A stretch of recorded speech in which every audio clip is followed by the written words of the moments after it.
વંદનીય સંત વૃંદ, સજ્જનો અને બહેન, થોડી પરસ્પરમાં વિરોધી લાગે એવી વાતો કરવાની છે. જે વાતમાં વિરોધ ન હોય, જેમાં શંકા ન હોય, જેમાં સ્પષ્ટીકરણની જરૂર ન હોય, એ વાતમાં વિચાર જ ન હોય. વિચારની સાથે વિરોધ રહેવાનો છે. વિચારની સાથે પ્રશ્નો, શંકા, જિજ્ઞાસા, સમાધાન રહેવાનું. એટલે તમને પરસ્પરમાં વિરોધી લાગે એવી થોડીક વાતો કરવાની છે. મારા ગુરુજી અને હું, અમે સદગુરુને માનનારા છીએ, પણ ગુરુ પ્રથાને માનનારા નથી. તમને તરત જ વિરોધ દેખાશે. આ તેવી વાત છે. જિંદગીમાં સદગુરુ મળે એ દુર્લભમાં દુર્લભ વસ્તુ છે, પણ ગુરુ પ્રથાથી ગુરુ મળે એ દુર્લભ વસ્તુ નથી. એ ચીલાચાલુ વસ્તુ છે. બેના ભેદને લોકો સમજતા નથી, અને ન સમજવાના કારણે એક સારામાં સારી વસ્તુનો ભયંકરમાં ભયંકર દુરુપયોગ થઈ રહ્યો છે. મારી દ્રષ્ટિએ ગુરુના 4 ભેદ છે: દીક્ષા ગુરુ, જ્ઞાન ગુરુ, દિશા ગુરુ અને પ્રેરણા ગુરુ. અમે સંન્યાસીઓ દીક્ષા લઈએ. દીક્ષા માટેની વિધિ હોય, તેનો વિદ્યા હવન થાય, કર્મકાંડ હોય. જ્યાં કોઈ પણ જગ્યાએ કોઈ પણ પ્રકારનો સાધુ સમાજ અસ્તિત્વમાં છે, ત્યાં કોઈને કોઈ પ્રકારની દીક્ષા થતી હોય છે. પછી ટૂંકી હોય, લાંબી હોય, કોઈ પણ પ્રકારની. એટલે જયારે દીક્ષા લેવામાં આવે ત્યારે દીક્ષા આપનાર છે એ દીક્ષા ગુરુ છે. ઘણી વાર એવું બને, ઘણા સાધુઓ એવા હોય કે જેની પાસેથી દીક્ષા લીધી હોય, એની પાસેથી જ્ઞાન ના લીધું હોય, એની પાસેથી વિચારો ના લીધા હોય, એની પાસેથી આચારો ના લીધા હોય, ખાલી દીક્ષા લીધી હોય. એટલે માત્ર દીક્ષા છે એ સદગુરુનું લક્ષણ નથી. ટોળા બંધ લોકો દીક્ષાઓ લેતા હોય છે. 5, 25, 50, 100, 200, 500, 1000, 10,000. કેટલીક વાર તો એવું બનતું હોય છે કે જે દીક્ષા આપનાર છે એનું મોઢું પણ દીક્ષા લેનારે જોયું ના હોય, એની સમીપમાં પણ એ બેઠો ના હોય. અને આવી રીતે જે મોટા પ્રમાણમાં દીક્ષા લેવાય છે એ માત્ર દીક્ષા ગુરુ છે. જેમ પિતા અને પુત્રનો સંબંધ છે, એમ એક પાલક પિતા અને પુત્રનો પણ સંબંધ છે, એમ એક દત્તક લીધેલા પુત્રનો પણ સંબંધ છે. પણ તમે લાખ પ્રયત્ન કરો, પિતા અને પુત્રમાં જે આત્મીયતા જાગે છે એ આત્મીયતા દત્તક અથવા પાલક પિતા પુત્રમાં એ જાગતી નથી. બહુ તો તમારામાં સમજણ હોય તો તમારે જગાડવી પડે. તમારામાં ડાપણ હોય તો તમે એને જગાડો. મારે દીકરા બરાબર જ માનવો જોઈએ, દીકરા બરાબર જ માનું છું, પણ બરાબર શબ્દ જેમ સૂચવે છે એ બરાબર નથી.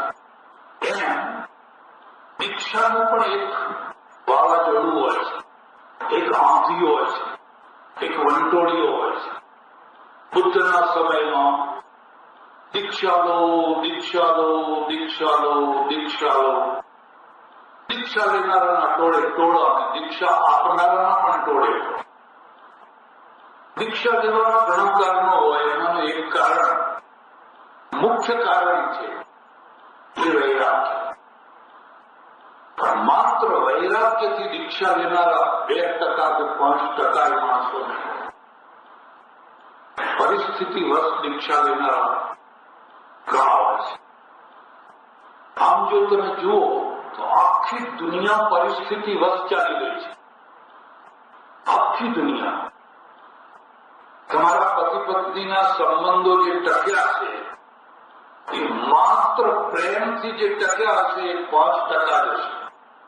બાકી પરિસ્થિતિ વશ ટકાવવા પડે. જયારે ઝિમ્બાબ્વેમાં બધી બહેનો આવેલી અને વાત કહી કે ભાઈ ખરેખર તો સાચા પ્રેમથી વૃદ્ધાવસ્થા સુધી પહોંચેલા પતિ પત્ની તો 15-20% હશે. મને કે જોજો એવું કહેતા નહીં.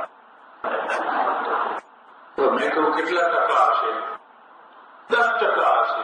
મને કે નહીં 1% માંડ હશે. હવે આ સામે બેઠેલી બહેનો કહે છે અને બધી 25 વર્ષ સંસાર ભોગવેલી કહે છે.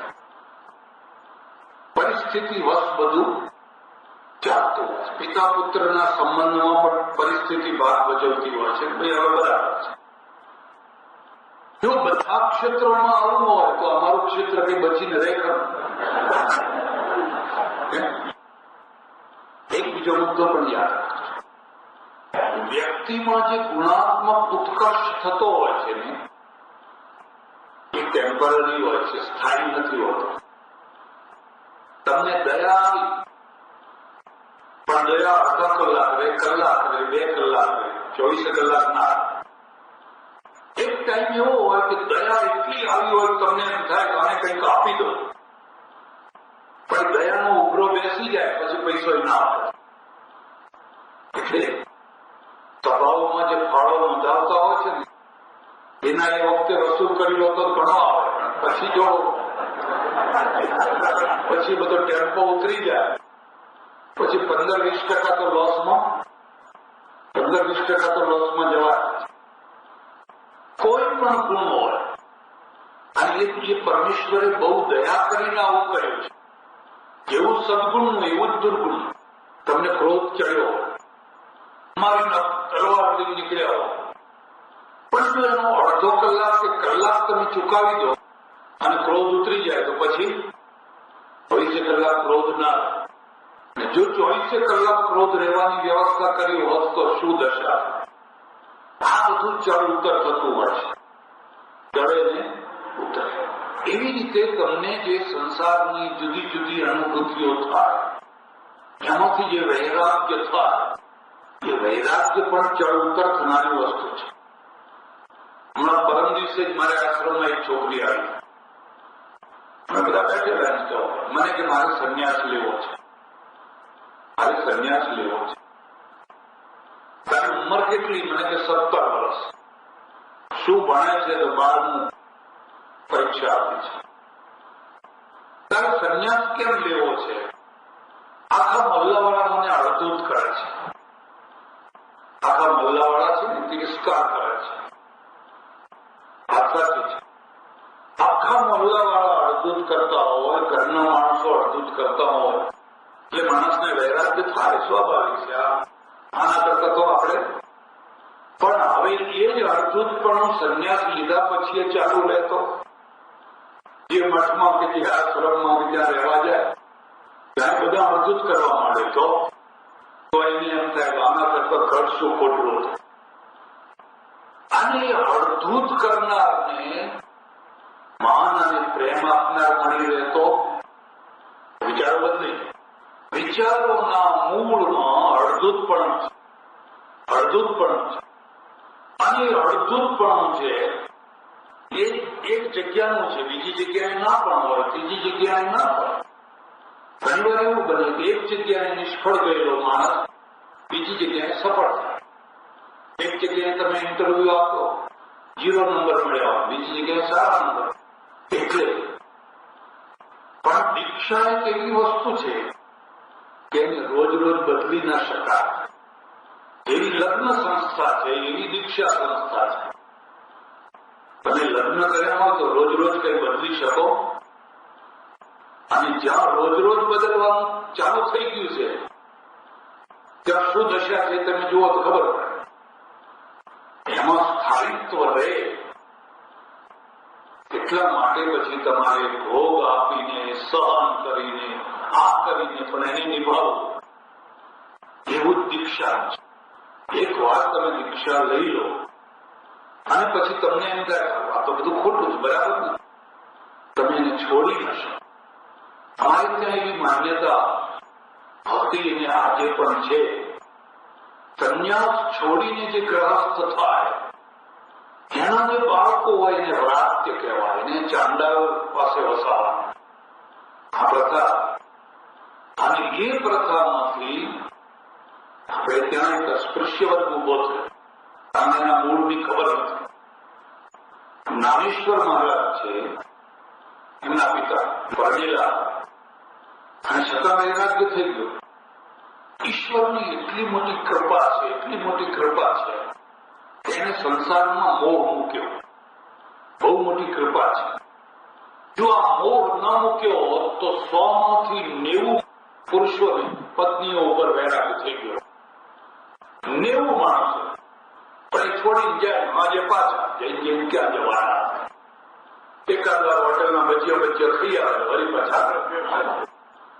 પાછા કે મારા વિના એને ગમતું નહીં હોય. એને નહીં, તને ગમતું નથી.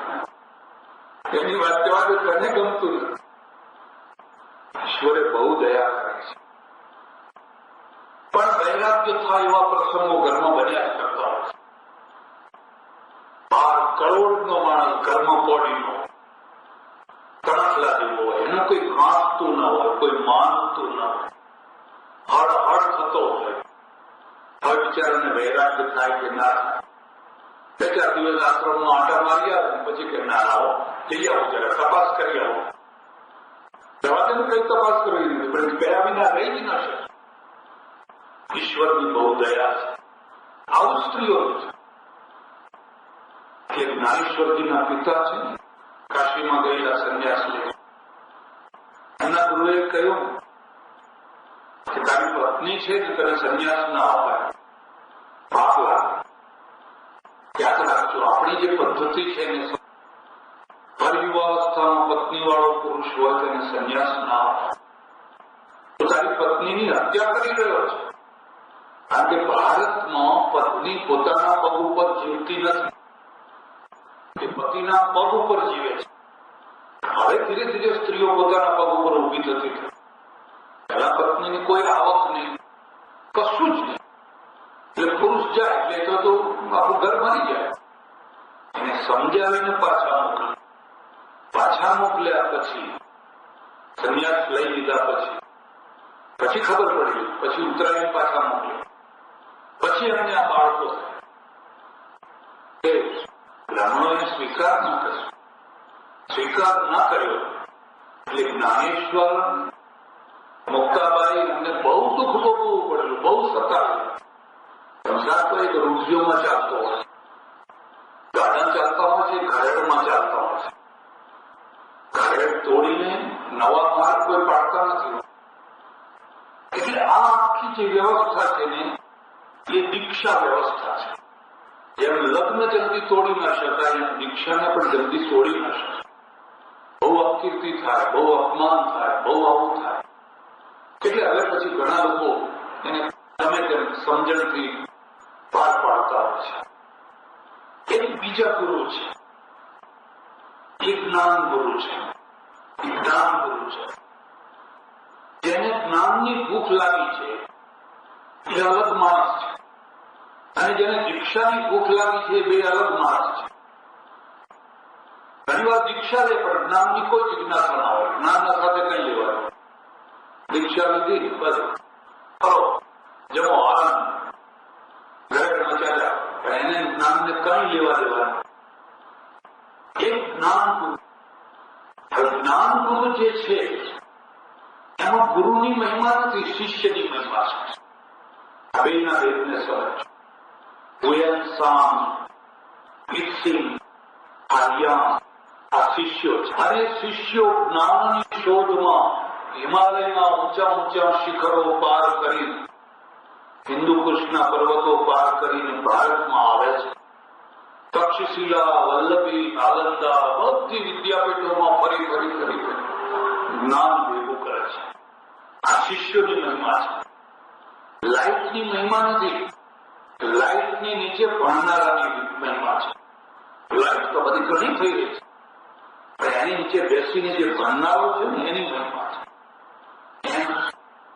જે જ્ઞાન ગુરુ છે જ્ઞાનના માર્ગમાં, એમાં શિષ્યની મહિમા છે. દીક્ષા ગુરુમાં દીક્ષા દેનારની મહિમા છે. તેના ભેદને સમજ. એટલે દીક્ષા દેનારો છે ને એ ડગલે ને પગલે ગૌરવ લે છે કે મેં 1000 શિષ્યો બનાવ્યા છે, મેં 500 શિષ્યો બનાવ્યા છે, મેં 2000 શિષ્યો બનાવ્યા છે. એને ટોળું વધારવાની મહિમા મળે છે. 2000 ખરેખર સાચો જ્ઞાની કેવો કયો છે એ તો કોઈ વાત જ નથી. હું કાશીમાં રહેતો, જે આશ્રમમાં રહેતો એની બાજુમાં જે અન્ન ક્ષેત્ર, દંડી સ્વામીઓનો અન્ન ક્ષેત્ર. મારા સંન્યાસીઓમાં બધા દંડી સ્વામીઓ, 30 દંડી સ્વામી રોજ જમવા આવે. પણ જમતા પહેલા 1 કલાક ઝઘડો ચાલે. 1 કલાક સુધી જેમ કાગડા ક્રાઉં કરતા હોય એવો ઝઘડો ચાલે. તમે આમ મારી પેલી છત ઉપરથી જોઈએ ને બધું નીચે દેખાય. અને ઝઘડાનું મૂળ શું હોય? તે કેટલા ચાતુર્માસ કર્યા, જેને વધુ ચાતુર્માસ કર્યા હોય એ પહેલો બેસે. આ બેસવાનું છે, જમવાનું તો હરખું જ છે, પણ પહેલા બેસવા માટે પ્રાયોરિટી, જેને સિનિયોરિટી કહેવાય. હવે સિનિયોરિટીનું માપ છે કે કોણ વધારે ચૂલો સાચું છે. મને 10 વર્ષ થયા, એને 8 વર્ષ થયા, પેલાને 20 વર્ષ થયા, તો એ પ્રમાણે બેસવા. એક બીજો મુદ્દો યાદ રાખજો. સ્વર્ગમાં જાઓ તો ઝઘડા પૂરા થતા નથી. તેઓ લડે છે અને વશિષ્ઠ અને વિશ્વામિત્ર ઋષિઓ છે પણ લડે છે. એનો અર્થ એવો ના કરતા કે આપણે ઘેર જઈને હવે લડાઈ ચાલુ કરી દો. કોઈને પૈસાનો ઝઘડો છે, કોઈને પ્રતિષ્ઠાનો ઝઘડો છે, કોઈને માનપાનનો ઝઘડો છે, કોઈને સત્તાનો ઝઘડો છે, પણ આ બધા ઝઘડાઓ તો રહેતા. કેટલીક દુનિયાઓ એવી છે કે એને દૂરથી જુઓ તો સારી લાગે. કાશ્મીર છે ને, એની ઘાટી બધી આમ જુઓ તો દૂરથી સારી લાગે.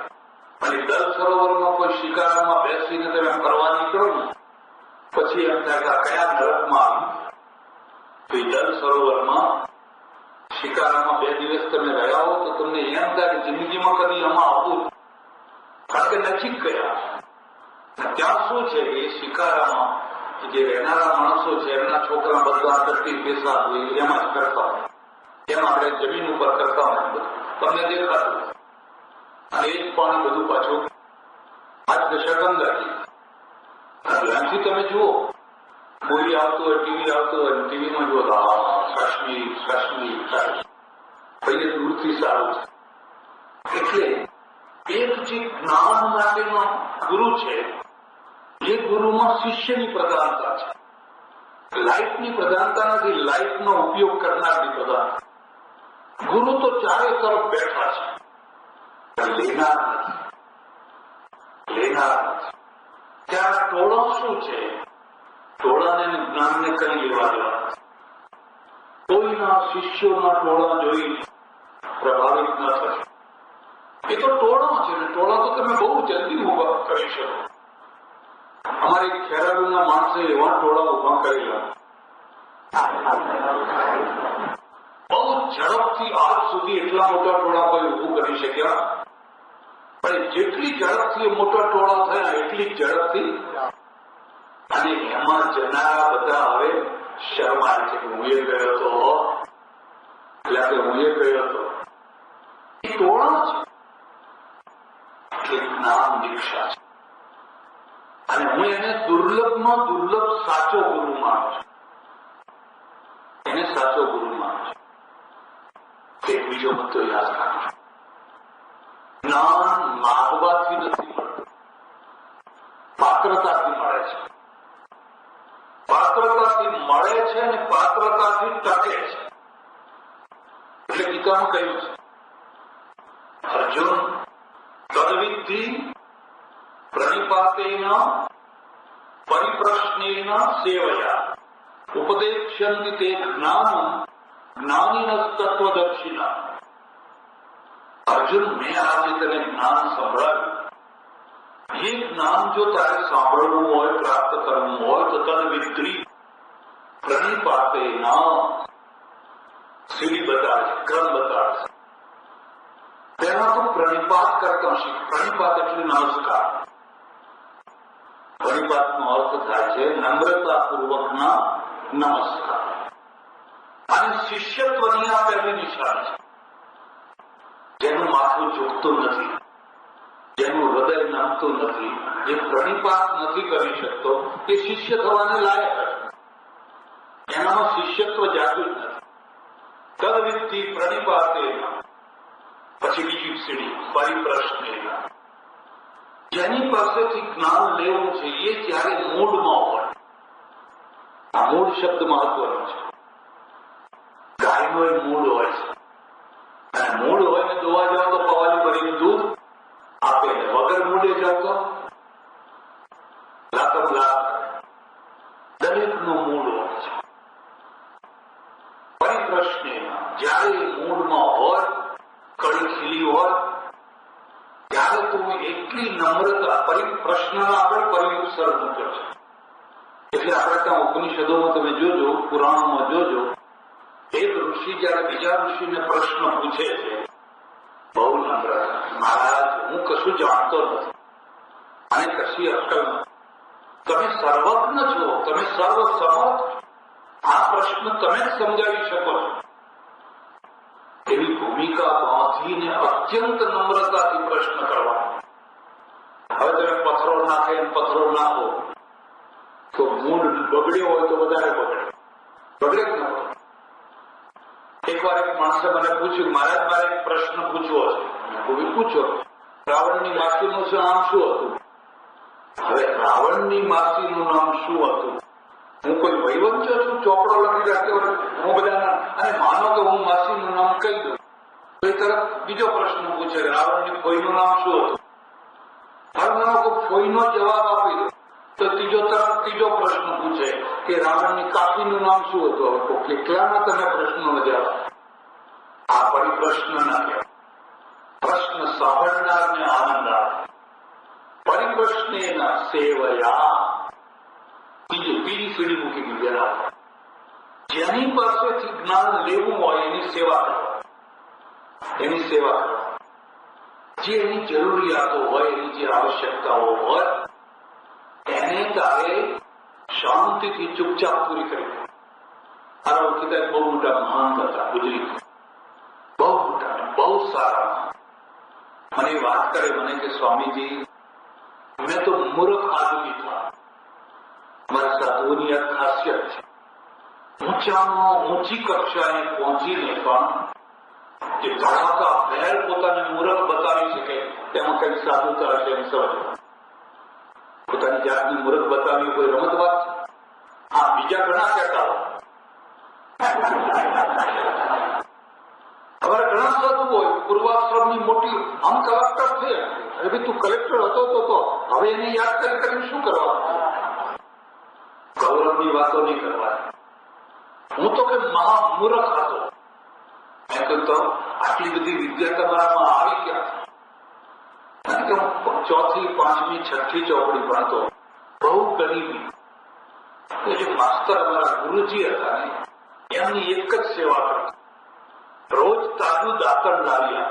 ગામડામાં તો પેલું દાંતણ કરવાનો રિવાજ, બીજું તો કઈ નહીં, પણ હું ચક્કુ લઈને જવું ને બાવળ ઉપરથી તાજું એમને ગમે એવું એક દાંતણ રોજ સાંજે જઈને એમને આપ્યા. પછી એક દિવસ તો એટલો વરસાદ પડ્યો ને એવું વાવાઝોડું ને એવું બધું થયું કે મારાથી તો ઘર બહાર નીકળાય ને પાણી થઈ ગયું. અને મારા મગજમાં એક જ વાત, ગુરુજીનું દાંતણ, ગુરુજીનું દાંતણ, ગુરુજીનું દાંતણ, ગુરુજીનું દાંતણ. તે વરસતા વરસાદમાં હું રાતના 8:30 વાગે બહાર નીકળ્યો ચક્કુ. અને પાણી આટલું બધું થઈ ગયેલું તો પણ બાવળ ઉપર ચડીને દાંતણ કાઢ્યું, પલડી ગયેલો આખું પલડ્યું અને દાંતણ લઈને ગયો તો ગુરુજી તો સુઈ ગયેલો. એ જમાનામાં તો બધા દીવા ઓલવીને બધા સુઈ જાય તો બારણું ખખડાય અને ગુરુજી આવ્યા. અરે અરે અત્યારે 9:30 વાગે તું કેમ આવ્યો? દાંતણ પલડી ગુરુજી દાંતણ આપવા આવ્યો. આ દાંતણ મને ઊંઘ નથી આવતી અને મને આ છાતી સાથે ચાંપી દીધો અને મારા ઉપર હાથ મૂકીને કહ્યું કે જા બેટા મારી બધી વિદ્યા તને આપશે. આ દાંતણ મને પડ્યું, બાકી હું તો મહા મૂર્ખ હતો. આ સમર્પણ છે અને પેલું પ્રત્યાર્પણ છે. દાંતણમાંથી સમર્પણ થયું અને ગુરુજી તે દિવસે દ્રવી ઉઠ્યા. મારી આટલી ચિંતા કરે છે, કઈ દીધું જા મારી બધી વિદ્યા તને આપશે. મને કે આ દાંતણનો પ્રતાપ છે, ત્યાંનો શિષ્યની મહિમા છે.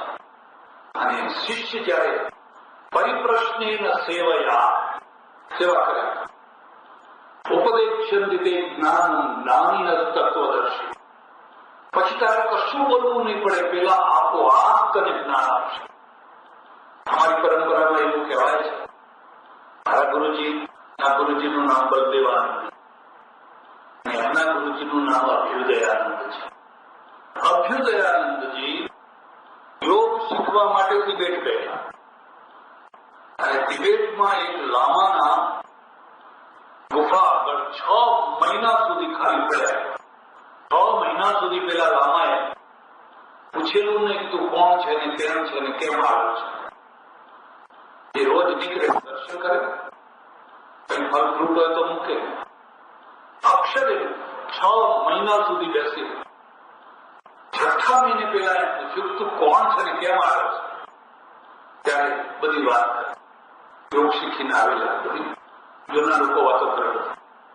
એટલે માણસની જે આ 4 પ્રક્રિયા છે, એ 4 પ્રક્રિયામાંથી પેલા ગુરુ છે ને ગાય જેમ પારો મૂકે અને એને દોરાવાનું મન થાય કે હવે મને દો દો દો, એમ પેલા ગુરુના મગજમાંથી પણ દૂધ નીકળવાનું છે. આની વિદ્યા લો વિદ્યા લો વિદ્યા લો વિદ્યા.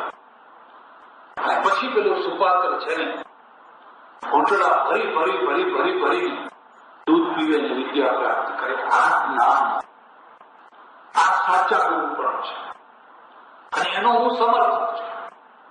હવે લીટ લબડતા બે છોકરા લઈને કોઈ ડોસો આવે અને મને કે મહારાજ આના કાન ફૂંકો. હવે એવા કાન મેં ફૂંક્યા હોય તો ગામડામાં રહો, હજારોની લાખો ચેલા થયા કે એમને જ્ઞાન સાથે કઈ લેવા દેવા. એમને ના પાડી, મેં કોઈ ના ના ના ભાઈ હું તો કોઈના કાનમાં ફૂંકતો નથી, કોઈના ગુરુ થતો. પણ કે તમે ચિંતા ના કરો, અમે તમને જાણશું. એમ જાણશું એટલે રૂપિયા રડો દક્ષિણા ચાદર આપશું. આ ઘટેલી વાત કહું છું, એમને નથી કહેતો. ના મારે કઈ જણાવવું નથી, મારે કઈ ગુરુ થવું નથી. બન્યું એવું કે 4-5 દિવસ થયા છે ને એમના ત્યાં જમવા જવાનું. ઉત્તર ગુજરાતનું નાનું સરખું ગામ પટેલ. ત્યારે ઢોર ચોરી બહુ થાય એટલે લોકો ઢોરો ઘરમાં આવે. એ પહેલા ઢોરોનો રૂમ આવે, ત્યાં મારા કામ કરીને અંદર જમવા બેસવાની તૈયારી હતી. બરાબર એ જ ટાઈમે ભેંસ વીણા, જે આગળ બધા બાંધે ને એમાં ભેંસ વીણા. તે પેલા જે પટરાણી હતા ને એ રસોડામાંથી અડફળ અડફળ કરતા નીકળ્યા અને જઈને પેલા પાડાના કાન ફૂંકી આવ્યા. એટલે મેં જોયું આ શું કર્યું? મને કે એને સુગરું કર્યું.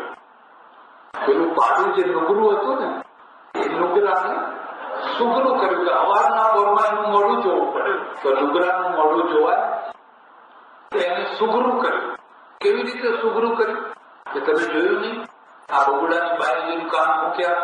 અરે પટેલ મેં કહ્યું જો પાડાને સુગરું કરનારું ઘરમાં હોય તો પછી આ તમારા પાડાની તો વાત જ ક્યાં કરવાની. આ પ્રથાને હું સંમત નથી. આવી પ્રથાઓ બંધ થવી જોઈએ. આવા કોઈ નુગરાય નથી ને આવા કોઈ સુગરાય નથી. કોઈ આવી તમારે કાન ફૂંકી જાય, કોઈ કંઠી બાંધી જાય એટલે એક દિવસમાં તમે સુગરા થઈ ગયા અને ના મૂક્યા હોય તો તમે જન્મ જન્મના ટુકડા રહી જાઓ. એ તો બધી ખોટી હવાઓ ફેલાવેલી છે મીઠો વધારવા. એની સાથે હું આ મારે વિપરીત વાત કહેવાની છે. હું સંમત કયામાં છું. તમે જ્ઞાન માટે ફરો, જિજ્ઞાસા લઈને ફરો. દત્તાત્રેય ફર્યા હતા, 24 ગુરુઓ કર્યા. એમ તમને જ્યાં લાગે કે આ માણસ મારી જિજ્ઞાસા પૂરી કરી શકે એમ છે, એની પાસે રહો, એના પડખા સેવો અને ધીરે ધીરે ધીરે ધીરે એના જ્ઞાનમાંથી તમારા જ્ઞાનને વધારો. એ ગુરુ કરા, એ સદગુરુ છે.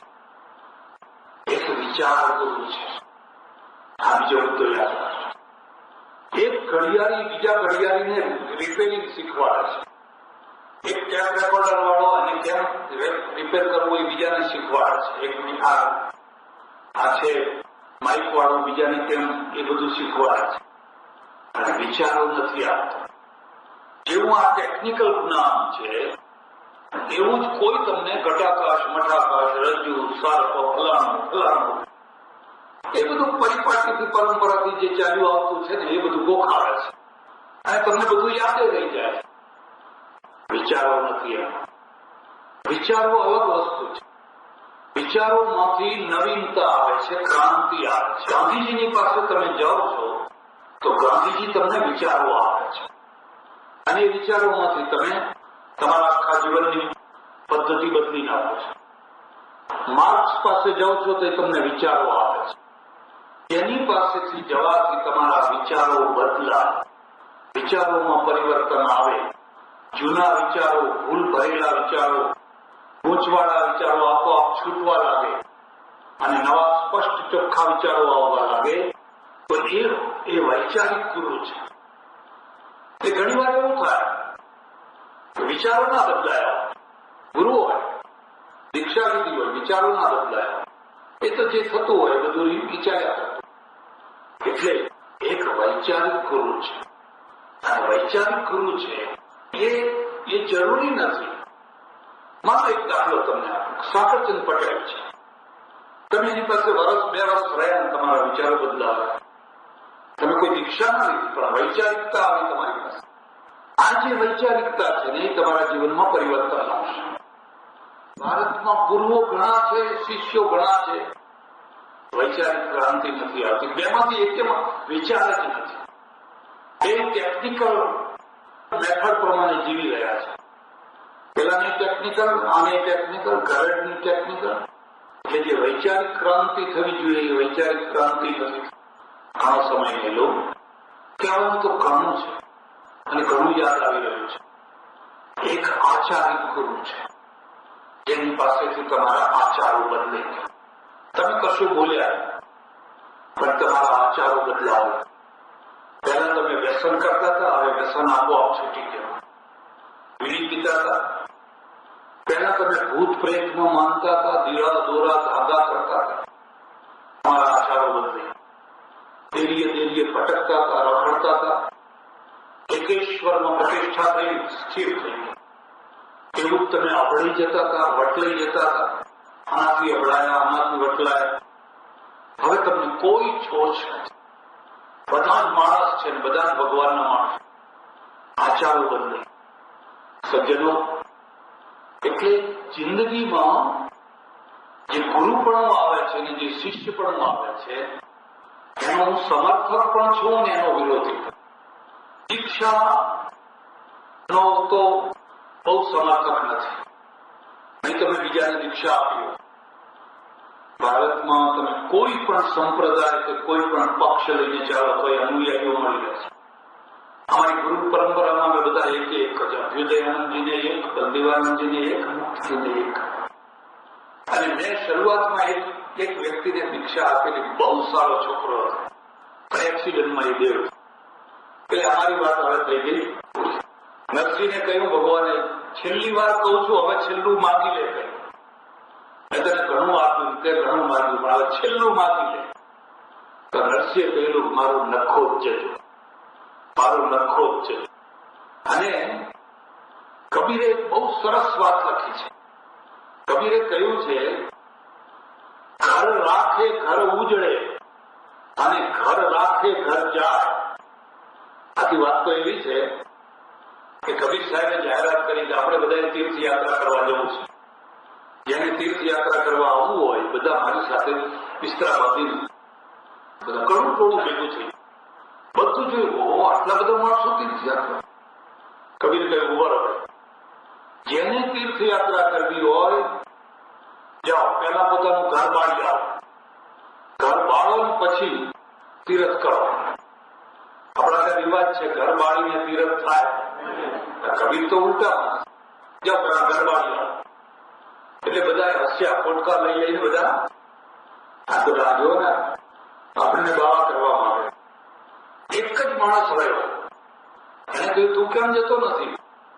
તો કે તમારા વગર કહીએ હું ઘર બાળીને આવ્યો છું. તમે મોકલો ને હું બાળવા જાઉં એમાં કઈ મોટી મહિમા હતી? હું તો ઘર બાળીને આવ્યો છું. એટલે કબીરે તરત જ દોરો રાખ્યો, જેને ઘર બાળ્યું એનું ઘર અમર થયું. અને જેને ઘર રાખવાના ફાંફા માર્યા એ બધા નરસિંહ મરતો નથી, મરે છે. નરસિંહ અમર છે. એટલે દીક્ષા સાથે હું બહુ સંમત નથી. ભલા થજો કદી પણ પોતાના છોકરાને દીક્ષા ના અપાવશો, સાધુ ના કરશો. અત્યારે જુવાન છોકરાઓને લોકો સાધુ કરી રહ્યા છે. આ ભૂલ બુદ્ધ કાળમાં થઈ હતી, શ્રવણ કાળમાં. અને આખું ભારત સાધુઓના ટોળાથી છવાઈ ગયું હતું અને ભારતનું પતન થયું. પણ તમારે તમારા છોકરાનો ખરેખર સાચી દિશામાં ત્યાગ કરવો હોય તો એને એરફોર્સમાં મોકલજો, એને લશ્કરમાં મોકલજો, એને સેવાભાવી ડોક્ટર બનાવજો. એ ખરો ત્યાગ છે. હવે ટોકરા સગડાવવા મોકલો અને પછી એ બધે માંગ્યા કરે, પટેલ લાના જરા ઉઘરાણા કર્યા કરે. આખી જિંદગી ટોકરા સગડાવવાનું, ઉઘરાણા કરવાનું, હું એમાં સંમત નથી. હા, કોઈ મોટી ઉંમરનો માણસ હોય અને એ બધું ઘર બહાર બધું તૃપ્ત હોય, સંતુષ્ટ હોય, હવે બધું બરાબર છે, હવે આપણે કઈ નથી તો બરાબર છે. પણ મોટી ઉંમર વાળાને વૈરાગ્ય થતો નથી. એમને તો પેલા ઘરવાળા ધક્કા મારીને કાઢે ને કોઈ પાછા કરી જાય. એ તો કહે ના આવો. એટલે ત્યારે જે આ જે જૂની પ્રથા છે, ગુરુ કરાવો, કંઠી બંધાવો, એનો હું વિરોધી છું, એમાં હું સંમત નથી. હું તો જ્ઞાન ગુરુ જે હોય, જિજ્ઞાસા સાથે જેને જ્ઞાનની ભૂખ હોય અને એવા જે ગુરુ શિષ્ય હોય, સદગુરુઓને દર્શિત છે, એનો સંમત છું. એટલે મેં શરૂઆતમાં તમને જે વાત કહી કે મારે તમને પરસ્પરમાં થોડી વિરોધી વાતો સંભળાવવાની છે. અને કદાચ જો ગળે ઉતરે તો સમાધાન થઈ જાય, અને ના ઉતરે તો શંકાઓ વધી પણ જાય. એટલે ભલા થજો કે આ બ્રહ્મ સંબંધ લીધો અને આ ફલાણો સંબંધ લીધો અને આ ફલાણું કર્યું, છૂટો એમાંથી. એમાં કશું નથી, એમાંથી છૂટો. ઈશ્વર અને તમે વચ્ચે કોઈની જરૂર નથી. અને છતાં જરૂર હોય તો એ તમને તમારી યોગ્યતા પ્રમાણે આપોઆપ મળી રહે, એ વાત જુદી છે. મારા સદગુરુદેવની આજે પુણ્યતિથિ છે અને જેને મારા અનુભવ વાંચ્યા છે એમાં થોડીક વાતો લખેલી છે, બાકી ઘણી વાતો છે. આજે હું હવે તમને વધારે વાતમાં નહીં લઈ જાઉં, પણ એમનો મારા ઉપર ઘણો ઉપકાર છે. એમણે મારી પાસેથી કશું નથી લીધું. મેં એકે દિવસ એમના પગ નથી દબાવ્યા અને એમણે મને કહ્યું નથી તું મારા પગ દબાવ. એમણે મને કદી એવું નથી કીધું કે એક ગ્લાસ પાણી લઈ આવો, એવું નથી કીધું. એટલે મારી પાસેથી એમણે કશું જ નથી લીધું, એમની પાસેથી મેં ઘણું લીધું. અને એટલે દર વર્ષે શ્રદ્ધાંજલિ રૂપમાં આતિથ્ય અમે ઉજવીએ છીએ. આ વર્ષે અહીંયા ઉજવી, આમ તો દંતાની ઉજવીએ છીએ. મારે મનીષાબેનનો પણ આગ્રહ હતો, ત્યાં ભાઈઓનો પણ આગ્રહ હતો, મારે હસમુખભાઈ, ગોપાલભાઈ, એમની ઈચ્છા થઈ કે નહીં આ વખતે અમે બધો લાભ લેવાના છીએ. તે લાભ એમણે લીધો છે અને તમે સૌ આવ્યા, મને બહુ આનંદ થયો. મને વધારે આનંદ એ થાય કે તમે મારા વિચારોમાંથી કંઈક વિચારોને ગ્રહણ કરતા થાઓ, તો એ જ મારો મોટામાં મોટો આનંદ છે. સદગુરુ કૃષ્ણ કનૈયા નમઃ પાર્વતી પતે.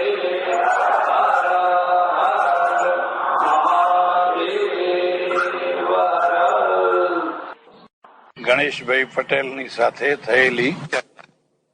બોલો, શું તમારો ગુરુજી કે આપણી આર્ય સંસ્કૃતિમાં અથવા ભારતીય સંસ્કૃતિમાં પ્રાચીન જે મહાન મંદિરો છે, એમાં શિવજીના મંદિરો હોય કે બીજે કોઈ મંદિરો હોય, એની દિવાલો ઉપર પ્રાચીન પથ્થરોમાં જે કોતરકામ, આખું કામશાસ્ત્ર કોતરી મૂકેલું છે, એ અમે શિક્ષકો વિદ્યાર્થીઓ લઈને જોઈએ, શરમ આવે એવા કામશાસ્ત્રના આ તો આનંદ ધર્મ સાથે શું સંબંધ છે?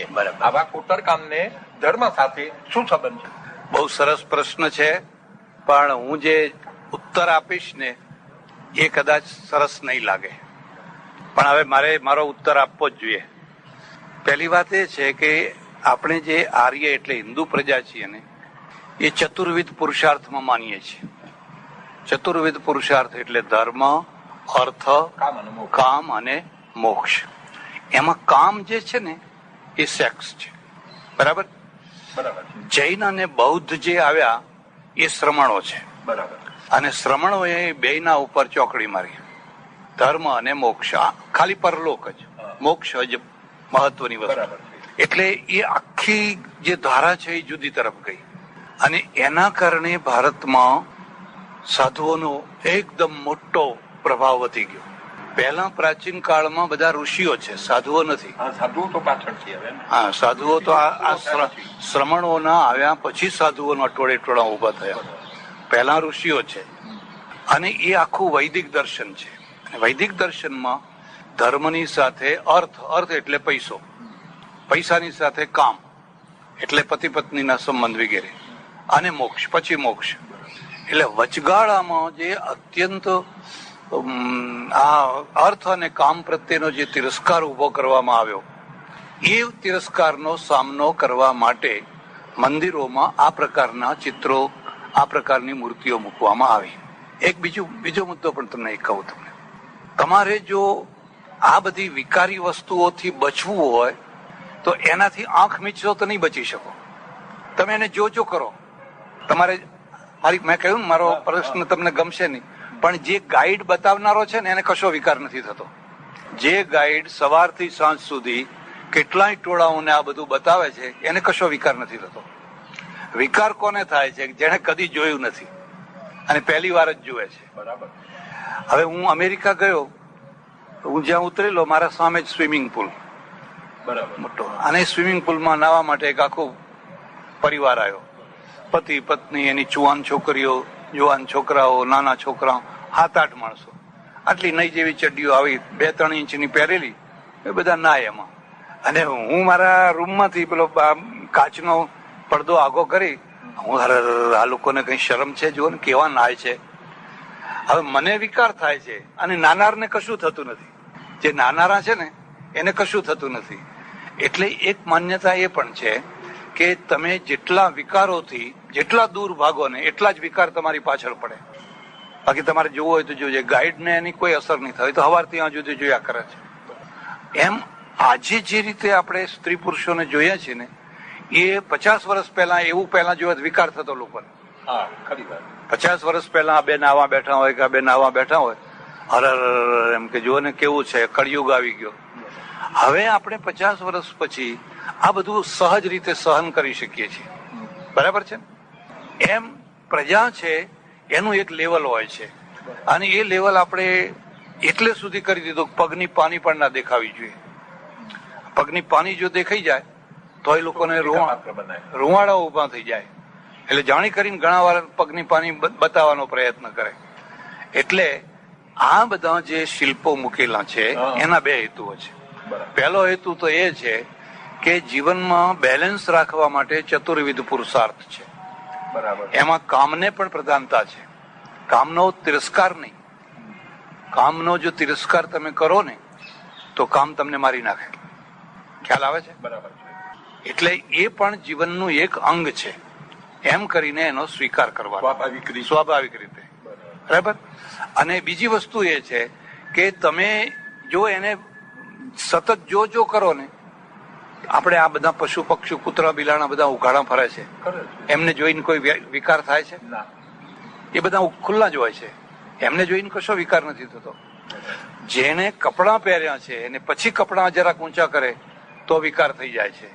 એટલે કોઈ કાળ એવો આવેલો કે જે કાળમાં મંદિરોમાં કામ સંદેશો આપવા માટે, મોક્ષ સંદેશો તો ખરો, પણ મોક્ષ સંદેશાની સાથે સાથે જે યુવા વર્ગ સાધુ સાધ્વી થઈ જતો હતો અને નિષ્ક્રિય થઈ જતો હતો, એ લોકોને પ્રેરણા સંદેશો આપવા માટે કે ભાઈ જીવનમાં આ વસ્તુ પણ જરૂરી છે અને આ હોય તો જ બેલેન્સ રહી શકે, ધર્મ, અર્થ, કામ અને મોક્ષ. એટલા માટે આ રાખેલા છે, હું એમ સમજુ છું. ગુરુજી બહુ સુંદર જવાબ છે, બહુ સુંદર જવાબ છે. હવે જો તમારે જોજો જેમ તમે કહ્યું ને કે પેલા એમના શિષ્યોને રૂમાનો જે રીતે પડેલા જોયા, તમે 6 મહિના એમની નજીક મારીને જુઓ ને તમને ઉલટી થઈ જશે. તમને એમ લાગશે કે આમના કરતા અમે ઘણા સારા છીએ. હે, તમને એમ લાગશે કે આમના કરતા તો અમે ઘણા સારા છીએ, કારણ કે એ અકુદરતી જીવન છે, અનનેચરલ જીવન છે. અને અનનેચરલ જીવન છે એમાં આ જે આવેગો તમે વાંચો છો ને, આવેગોને લાગણીઓ, હવે એ એટલા પ્રચંડ આવેગો છે કે તમે એને જબરજસ્તી દબાવવામાં તો એ તમને મારી નાખે. પુરુષ છે એનું ઢાંકણ સ્ત્રી છે અને સ્ત્રીનું ઢાંકણ પુરુષ છે. બંને એકબીજાના રક્ષક છે. પુરુષના દ્વારા સ્ત્રીનું રક્ષણ અને સ્ત્રીના દ્વારા પુરુષનું રક્ષણ. આ આપણી પ્રાચીનમાં, એટલે આપણે બધા ભગવાનો છે એ બધા ભગવાનોને સજોડે બનાવ્યા છે, સજોડે બનાવેલા છે, બરાબર. અને એ સજોડે બનાવેલા હોવાના કારણે આપણે નર નારી બંનેને સમાન માપ આપીએ છીએ. પછી જે આ શ્રમણો આવ્યા ને, એ શ્રમણોએ દાટવાડી દીધું. એમણે કહ્યું બસ આ પાપ છે, આ પાપ છે, આ પાપ છે, આ પાપ છે. અને એ પાપમાંથી જે પાપ ઉભું થયું ને, કહી ના શકાય એવું ઉભું થયું. બાકી આ જ સાચો રસ્તો.